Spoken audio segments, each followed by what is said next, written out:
Ça y est, t'as enfin fini de monter ta vidéo, elle est propre, elle est clean, elle est magnifique et t'as qu'une seule envie, c'est de la montrer à tes darons, à tes potes ou à la mettre sur tes réseaux sociaux, que ce soit Instagram ou YouTube. Et pour ça, tu dois passer par la case exportation. Mais là, tu viens d'exporter ta vidéo et en fait, elle est dégueulasse. Donc c'est super chelou quoi. T'inquiète pas, je vais te montrer comment bien exporter tes vidéos pour qu'elles soient de la meilleure qualité possible. Salut à toi, j'espère que tu vas bien. Moi c'est Hugo et sur cette chaîne on parle de création de vidéos. Aujourd'hui on va parler d'exportation et je vais te montrer les différents paramètres qu'il va falloir mettre pour bien exporter ta vidéo. Et pour ça on se retrouve directement sur Premiere Pro. Donc là voilà, on se retrouve sur Premiere Pro et tu as ton montage, il est beau, il est magnifique. Et pour l'exporter, tu vas dans ta séquence qui est juste ici, tu fais un clic droit et tu fais exporter le média qu'il y a en bas. Là, quand tu vas cliquer dessus, il va t'ouvrir une fenêtre d'exportation et elle sera divisée en plusieurs parties. La partie gauche ici, on n'aura rien à changer, c'est ta vidéo, grosso modo, comment elle sera.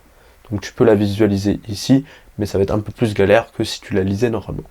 Nous, on va s'intéresser à la partie droite, que ce soit les réglages d'exportation, l'effet vidéo audio, multiplexeur, sous-titres, publiés, et aussi en bas. Et en fait, les paramètres, on va aller de tout en haut à tout en bas, et ensuite on va exporter ta vidéo. Donc on va commencer très simplement par le format de ta vidéo. Donc il faut toujours qu'il soit en H264.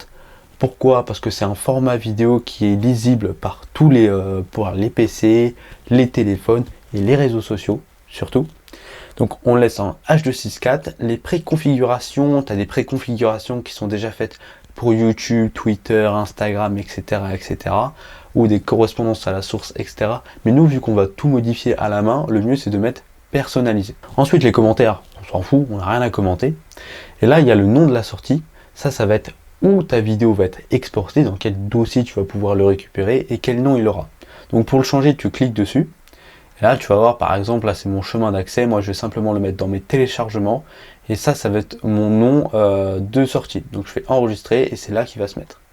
Ensuite, exportation vidéo et exportation audio. Tu les laisses toujours cochés, sauf si tu ne veux pas exporter ton audio. Et là, juste en dessous, tu auras un peu de blabla. C'est normal. C'est ta sortie. Donc, la première ligne, ça va être le chemin d'accès pour ta vidéo, plus le format en MP4.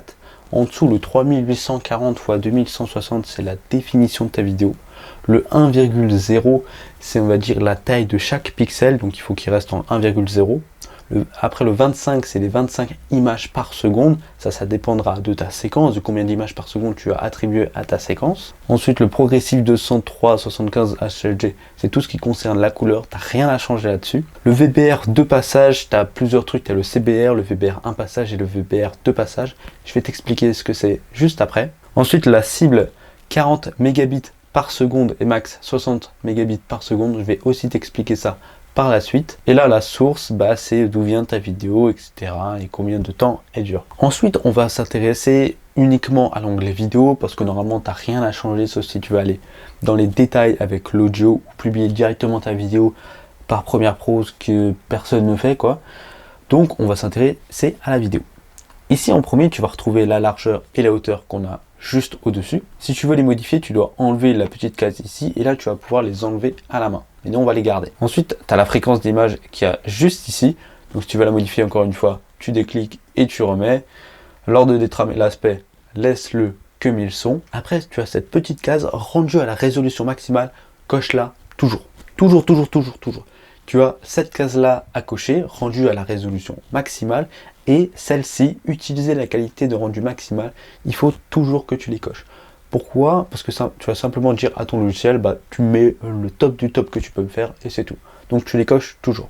Ensuite, NTSC PAL, tu le laisses comme il est. C'est ton PC qui sait ce que tu dois avoir de meilleur, donc tu le laisses. Ensuite, les paramètres de codage, là, on rentre vraiment dans les détails de l'exportation. On va pas s'y attarder parce que c'est vraiment des détails. Donc, laisse comme c'est. Codage logiciel principal, 5 points, tu laisses comme c'est. Le 203, c'est les couleurs, donc tu laisses, encore une fois, tu laisses tout. Voilà, donc tu descends et là, on va retrouver le réglage du débit. Et dans ce réglage du débit, on va d'abord s'attarder sur encodage du débit. Donc si tu cliques, tu vas retrouver CBR, VBR 1 passage et VBR 2 passages. La plupart du temps, toi, normalement, si tu n'as rien changé, tu es en VBR 1 passage. Et ça, c'est très simple. C'est tu vas dire à ton logiciel, tu vas l'autoriser à accorder tant de données pour 1 seconde de vidéo. Ça, en fait, il ne faut pas autoriser ton logiciel à donner trop à ta vidéo parce qu'à la fin, elle sera trop lourde. Là, tu peux voir que ma vidéo totale, elle fera 624 mégas. Pour 2 minutes, ça va. Mais si tu mets par exemple, on va dire, je t'accorde 240 mégabits, ma vidéo, elle fera 3722 mégas, ce qui est beaucoup trop. Mais alors, tu vas me dire, mais pourquoi 40 mégabits et pas un autre? Bah ça, c'est très simple. Quand ta vidéo, elle est en HD, bah tu mets entre 40 et 50 mégabits par seconde. Parce que si tu n'en mets pas assez, ta vidéo, bah, en fait, elle sera plus en HD, elle sera pas belle, il n'y aura pas assez de définition, ce sera pas assez joli, il n'y aura pas assez de qualité.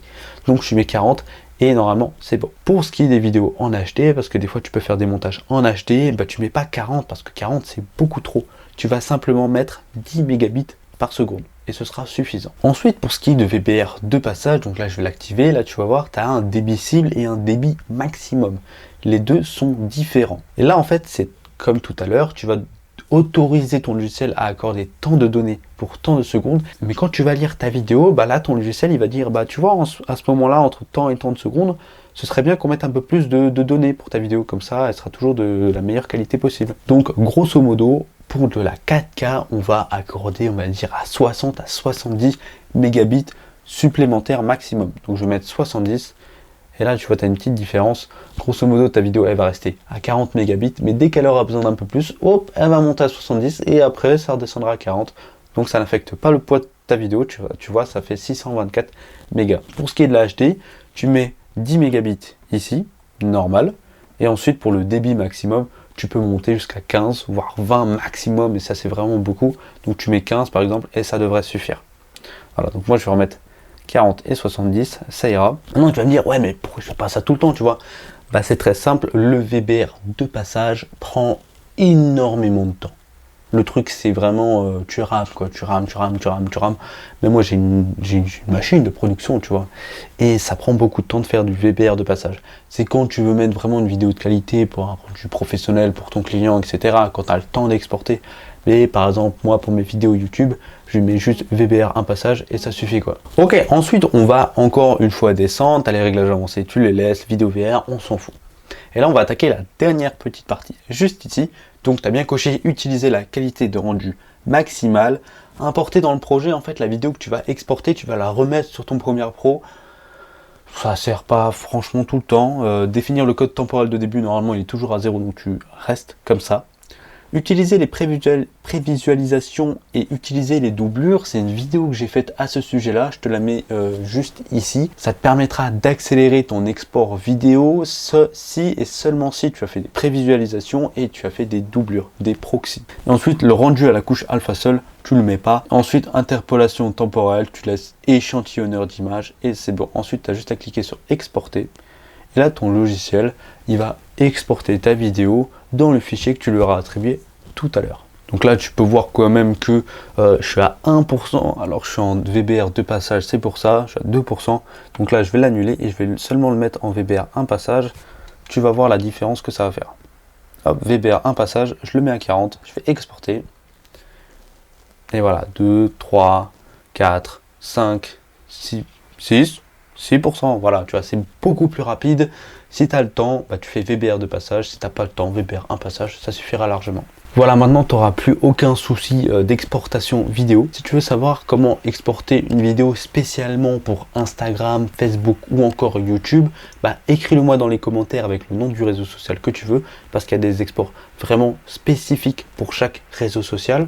Mais si tu veux une vidéo, on va dire normale pour tous les réseaux sociaux, bah, suis ces exports là et ça ira très bien. Si ma vidéo t'a plu, moi je te conseille de regarder celle sur les rendus de prévisualisation. Ça te permettra d'accélérer ton exportation vidéo. Je te la mets juste ici et on se retrouve tout de suite de l'autre côté.